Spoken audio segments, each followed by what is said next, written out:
अपनी ज्योतिर्लिंगों के जरिए ज्योति, कौन सी ज्ञान की ज्योति अपने अंदर जगानी है, वो ज्ञान देने वाले महादेव को कोटि कोटि आत्मा।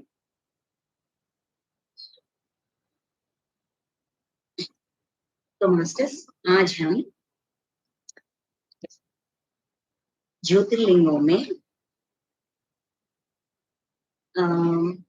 12 ज्योतिर्लिंग है ना, तो उनमें 8 ज्योतिर्लिंगों के बारे में हम, उसमें कौन सी ज्ञान छुपी है और हमें क्या सीख दे रहे हैं महादेव अपने ज्योतिर्लिंगों के जरिए, हमें क्या ज्ञान सिखा रहे हैं, हम वो ज्ञान कोण में देखना और परखना शुरू करें।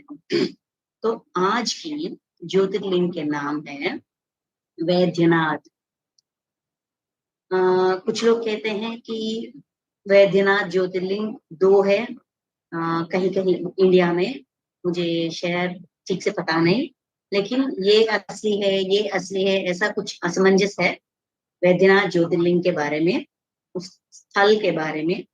यही ज्योतिर्लिंग क्षेत्र है, यही ज्योतिर्लिंग क्षेत्र है, ऐसा। हम वो कहाँ है, कैसी है, कौन कौन सी पूजा होती है उसमें, किस तरह की अम, भक्त आते हैं, अ, इसके बारे में हम बात नहीं कर रहे।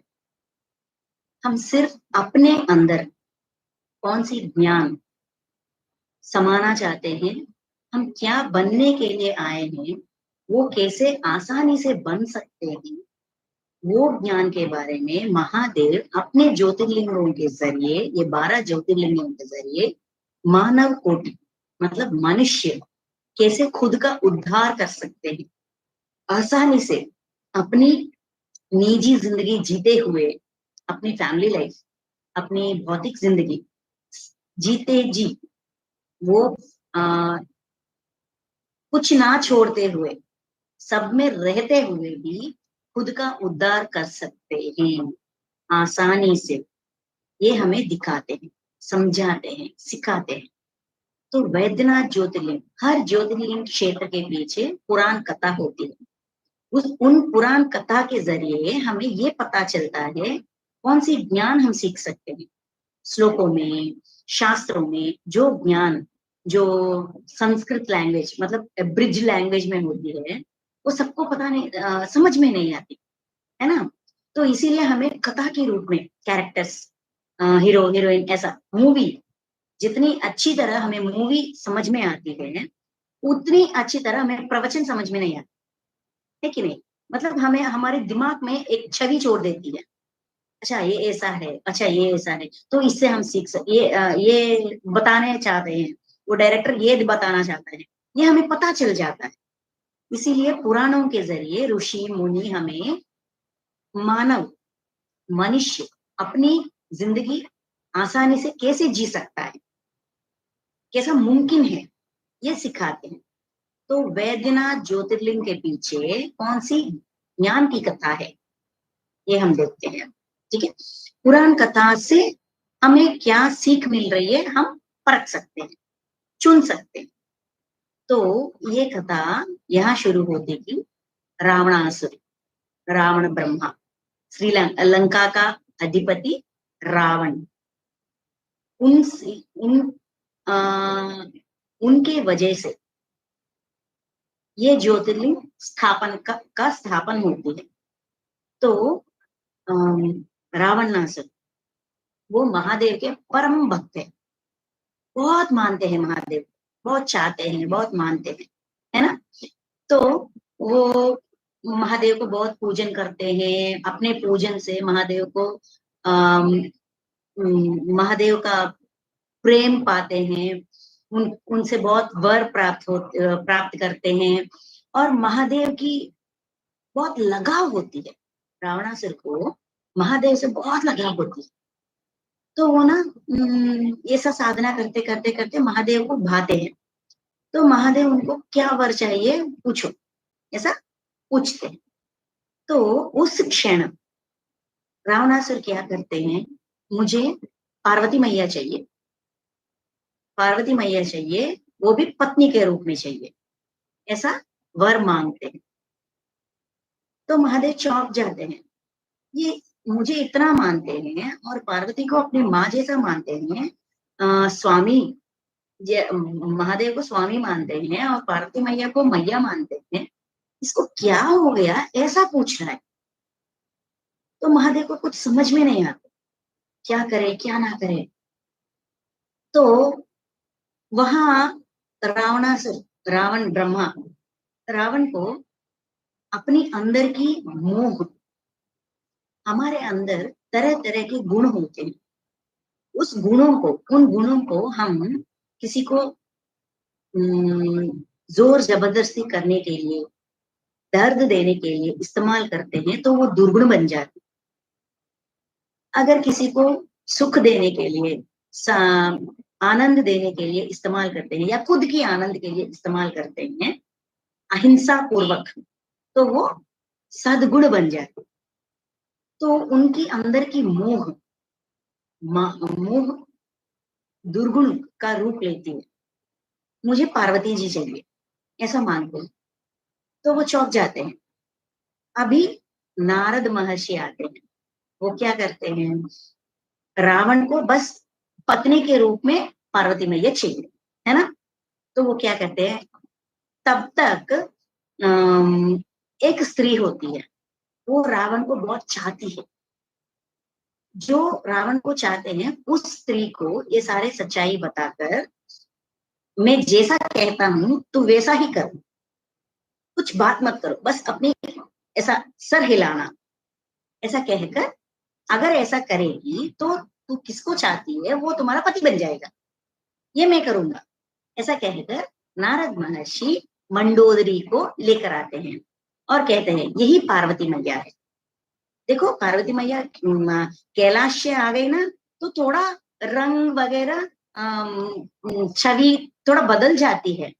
महादेव के पास होने के वक्त एक जैसा दिखती है, कैलाश पर्वत से अपनी स्थान से बाहर आने के बाद कुछ दिखती है। अगर तुम्हें कोई डाउट हो तो उसको उससे पूछ लो, तो पार्वती है ना, वो ऐसा ऐसा हाँ हाँ हाँ हाँ कहती है। तो वो मान जाते हैं, हाँ मैंने पार्वती जी को अपने पत्नी के रूप में लेकर आया हूँ। बहुत खुश हो जाते हैं, बहुत खुश हो जाते हैं, चले जाते अपनी लंका को, चले जाए। चले जाने के बाद उसको ये ज्ञात होती है कि वो पार्वती मैया नहीं है, वो कोई और स्त्री है। मतलब उससे शादी करते हैं, शादी करवा, नारद महर्षि मंडोदरी पार्वती है ऐसा बताकर रावण को दोनों की क्या कहते हैं अप्रूवल से उनका शादी कराते हैं। शादी कराने के बाद नारद महर्षि चले जाते हैं, ये दोनों अपने लंका चले जाते हैं। उसके बाद ना उसको पता चलता है कि ये मंडोदरी है, ये पार्वती नहीं है। उसको बहुत गुस्सा आता है, रावण को बहुत गुस्सा आता है। तब जाकर नारद महर्षि आते हैं, उनको पुकारते हैं, वो आते हैं। तूने ऐसा किया महर्षि, मैंने आपको माना और आप ऐसा करते हैं, ये कैसी कैसी इंसाफ है, ऐसा उनको पूछते हैं। तब जाकर नारद महर्षि कहते हैं एक क्षण रावण, एक क्षण सोचो, तो क्या करने के लिए चले गए थे, क्या करने वाला था। तुम पार्वती मैया को कैसा मानते हो, तुम्हें उन पर कौन सी भावना थी, माता जैसी भावना थी, उसको तूने चाहा है, क्यों चाहा, इतना भी ज्ञात है क्या तुम्हें, एक बार सोचो, ऐसा उनको याद दिलाते हैं। तब जाकर रावण को ये पता, उसको उनकी माया मोह हटकर तब उनकी गलती का एहसास होती है कि भगवान महादेव को अपना स्वामी मानता हूँ, पार्वती मैया को अपनी माता मानता हूँ, मैंने इतना घोर इच्छा प्रकट किया, मेरी मोह इतनी बढ़ गई कि मैंने कौन क्या है ये ज्ञात भी खो दिया, ये बहुत बड़ा पाप मैंने किया। ऐसा उनको अपनी सच्चाई पता चलने के बाद उसको बहुत दर्द होती है, उसका गलती का एहसास होता है। होने के बाद वो बहुत पश्चाताप होते हैं, क्षमा मांगते हैं, जोर जोर से रोकर महादेव को क्षमा मांगते हैं, मुझे क्षमा कर दीजिए, इतना घोर पाप मैंने किया, मेरे दिमाग में ऐसी सोच आई, इतनी घिनौनी सोच आई, मुझे मैं इसको बर्दाश्त नहीं कर पा रहा हूँ। ऐसा वो बहुत गिड़गिड़ाते हैं, क्षमा मांगते हैं, रोते हैं, और इतना अपने आप पर इतना गिरना आता है, इतना अपने आप को इतना कोसते हैं कि वो क्षमा मांगते मांगते मांगते अपने सर काट लेते हैं। सर काटते हैं, सर काटने के बाद वो सर ऐसा गिर जाती है जमीन पर, वो सर उस मुंह से भी मुझे क्षमा कर दीजिए महादेव, मुझे क्षमा कर दीजिए महादेव, ऐसा मांगते रहते हैं। महादेव ना ये दर्द सह नहीं पाते, तुरंत आते हैं और उसको जीवित करते हैं। अरे बाबा, जो हो गया सो हो गया, अपने गलती का एहसास हुआ तुम्हें। मनुष्य जब अपनी मोह, माया, काम, क्रोध, लोभ, मोह, मद, माश्चर्य, इन गुणों में, जब इन गुणों का दास बन जाते हैं, तब वो क्या करते हैं, क्या कर जाते हैं, उनको एहसास नहीं होता, ये सहज है। लेकिन उसके बाद जो अपनी गलती को पहचानते हैं, गलती का, जिसको अपनी गलती का एहसास होती है, अपने गलती को स्वीकारते हैं, स्वीकारने के बाद गलती के लिए क्षमा मांगते हैं, वो अद्भुत गुण है। ये सब लोग नहीं कर पाते, अपने गलती को स्वीकार नहीं कर पाते, मैंने गलत किया ऐसा कह नहीं पाते, स्वीकार नहीं कर पाते। स्वीकार करना ही दूर, क्षमा तो बहुत दूर की बात है। लेकिन तुम्हारे अंदर ये दिव्य गुण है, इसको आगे आगे जाकर इस गुण को और बढ़ाओ, और बढ़ाओ, इतना अपने अंदर क्षमा गुण को इतना बढ़ा दो, ताकि तू कभी अब कभी अपनी जिंदगी में और कभी कोई गलती करे, ऐसा गलती मुझे कभी नहीं करना चाहिए, ऐसा अपने अंदर ये बदलाव लाना, ऐसा महादेव उनको समझाते हैं। उसके दर्द को, उसके पश्चाताप जो जलते हैं ना अपने पश्चाताप की अग्नि में, उसको शांत कराते हैं। तुमने अपने गलती को स्वीकार, माना, क्षमा मांगा, इतना विश्वास है तुम्हें मुझ पर, तुम्हें जो चाहिए मैं दे दूंगा, अब तुम्हें कोई वर चाहिए मांगो, ऐसा महादेव इतना प्रसन्न हो जाते हैं। रावण की गलती को भी नजरअंदाज करते हुए उनकी क्षमा, क्षमा मांगना इतनी छोटी काम नहीं है, छोटा काम नहीं है, कोई क्षमा नहीं मांग सकता। अपने छोटे छोटे गलतियों को भी हम कभी किसी के सामने खड़े होकर किसी को गलती नहीं क्षमा नहीं मांगते, इतना आसान बात नहीं है। अपनी गलती का एहसास होना और उसके लिए क्षमा मांगना, ये बहुत बड़ी दिव्य गुण है। क्षमा तत्व अपने अंदर जगाना बहुत अनिवार्य है, चाहिए, सबको चाहिए। अगर हम किसी की गलती को माफ कर सकते हैं और अपनी खुद की गलती को स्वीकार करके क्षमा मांग सकते हैं, तो हम मानव से दैव, देवता बनने की जर्नी शुरू की है। ये उसका सिग्निफिकेंस है। सोचिए, अपने आप को परखिए। बच्चों को ना, नादान, वो हमें कुछ नहीं करते, ऐसा मानकर हम बच्चों को मारते हैं, जो हमको वापस समाधान नहीं देते, पलटकर हमें कोच नहीं करते, उन पर हमारी जोर चलती है, जबरदस्ती चलती है। क्या हमने कभी भी उनको माफी मांगा है? अगर किसी ने हमारे साथ जबरदस्ती की, क्या हमने किसी को माफ की है?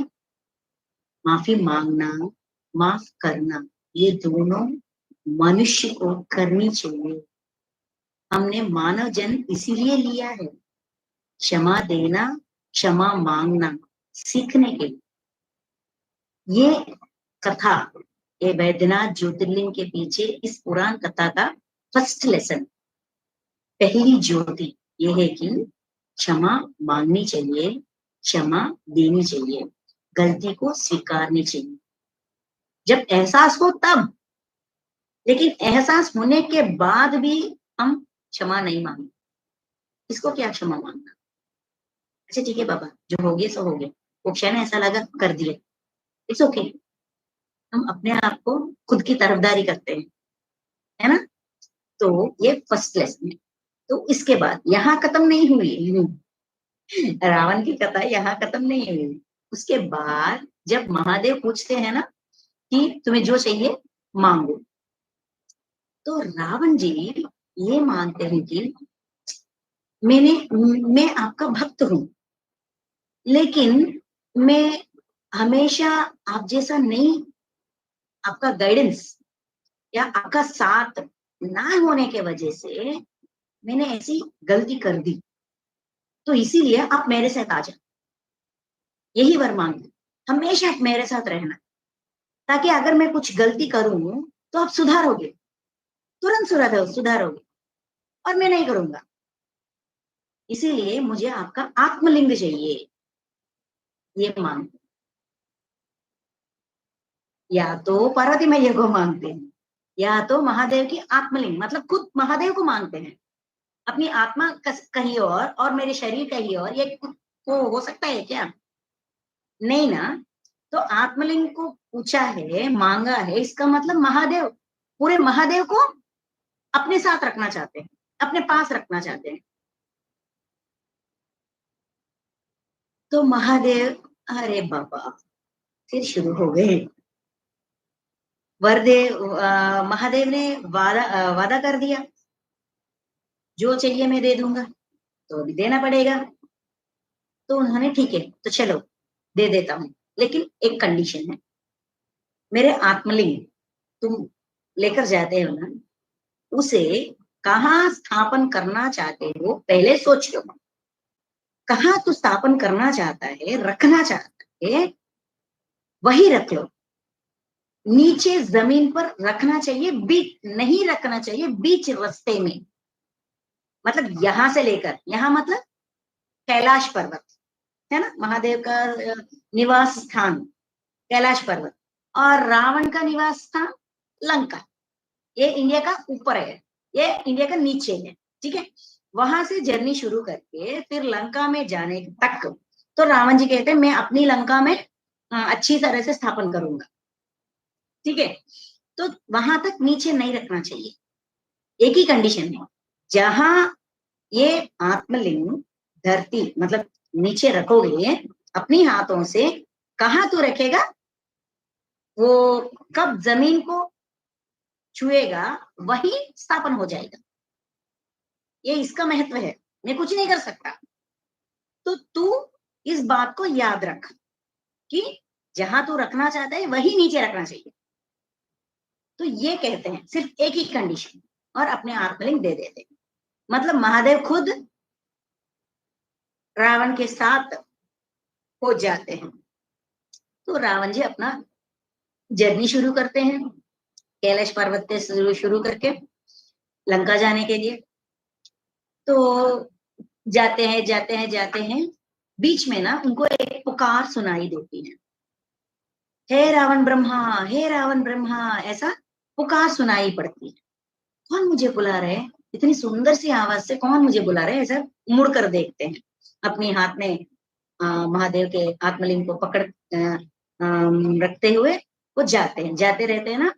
तो पुकारते, तो मुड़कर देखते हैं तो छोटा बच्चा होता है, वो गाय को ऐसा कुछ करने, छोटा ब्राह्मण जैसा एक बच्चा दिखता है।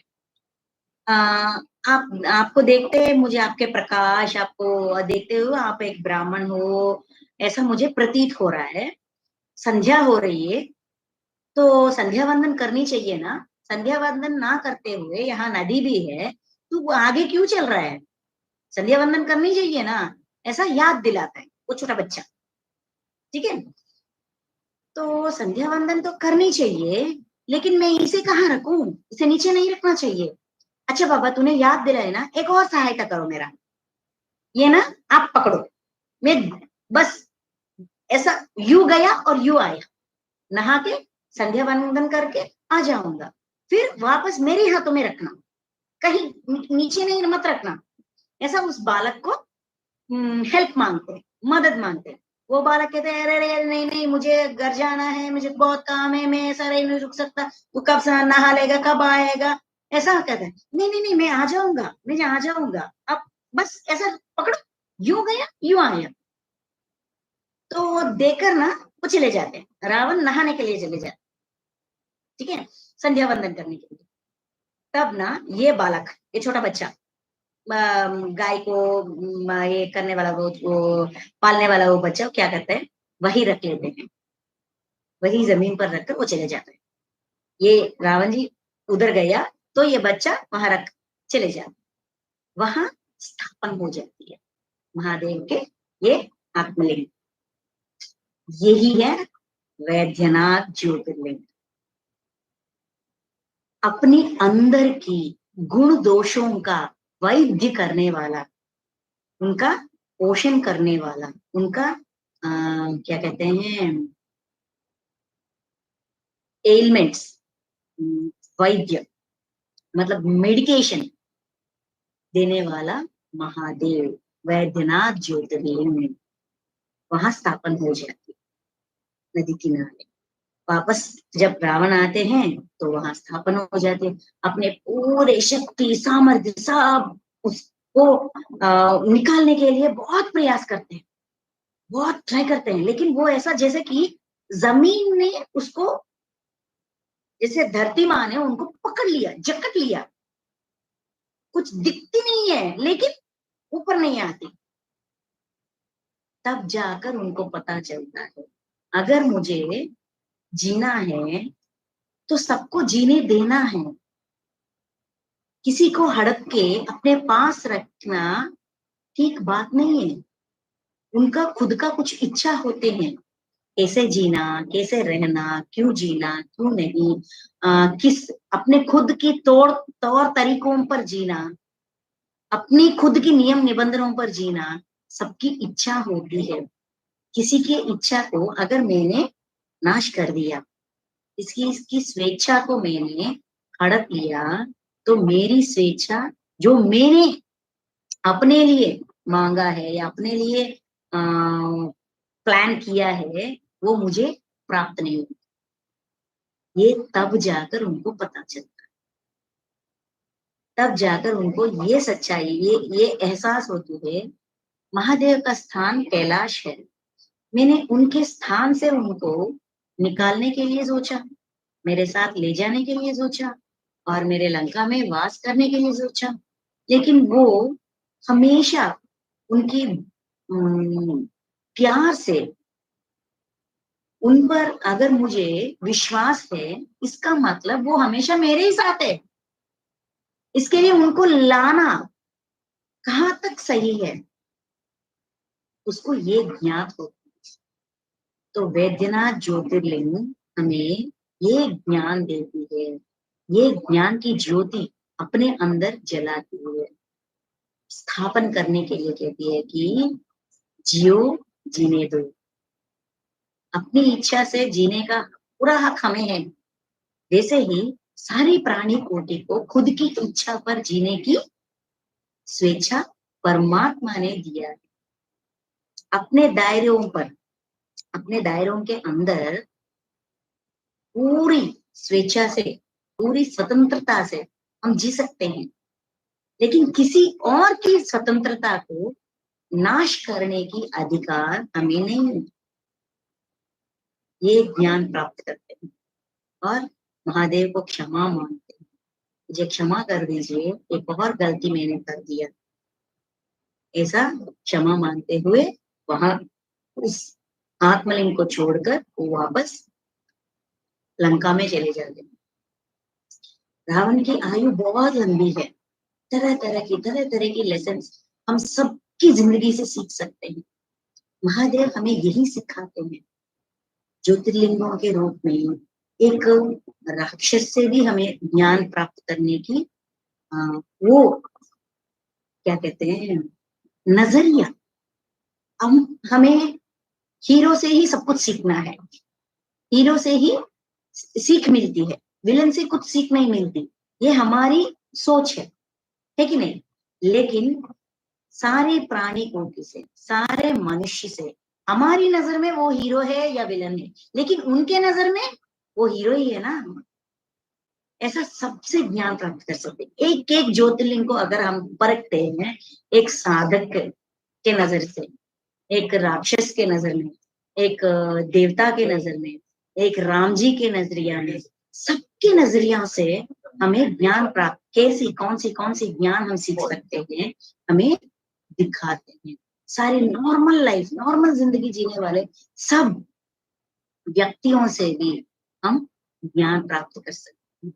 ऐसा सिंपल सी जिंदगी, सिंपल तरीके से, सिंपल अंडरस्टैंडिंग से हम अपनी अंदर की अंतःकरण में सद्गुणों को आसानी से स्थापन कर सकते हैं और हम मनुष्य से देवता आसानी से बन सकते हैं। दिव्य लक्षण, दिव्य गुणों को अपने अंदर समाने से हम दिव्य संपत्ति, असुरी संपत्ति, दैव संपत्ति ऐसा कहते हैं भगवत गीता की भाषा में। असुरी संपत्ति से दैव संपत्ति तक हमारी जर्नी ही हमारी प्रयाण है, मनुष्य का प्रयाण, मानव का प्रयाण।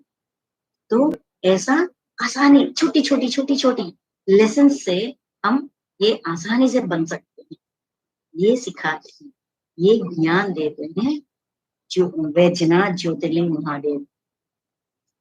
इस ज्योतिर्लिंगों से, इनकी पुराण कथा से भी इतनी आसानी से हम ज्ञानवान, दिव्य ज्ञानवान बन सकते हैं। ऐसी देखने की और परखने की ज्ञान देने वाले हमारे गुरु, हमारे मास्टर वंशी मास्टर जी को कोटि कोटि आत्मा प्रणाम। मैंने ये सब कुछ उनकी नजरिया से सीखी है। उन्होंने हमें इतनी सिंपल सी ज्ञान दिखाया, ज्ञान प्राप्त करने के लिए छोटी छोटी सिंपल सिंपल प्रोसेस हमको दिखा दिया, हमको समझा दिया। अरे यार, ज्ञान बहुत आसान है, बहुत सिंपल है, हम ही उनको कॉम्प्लिकेट करते हैं।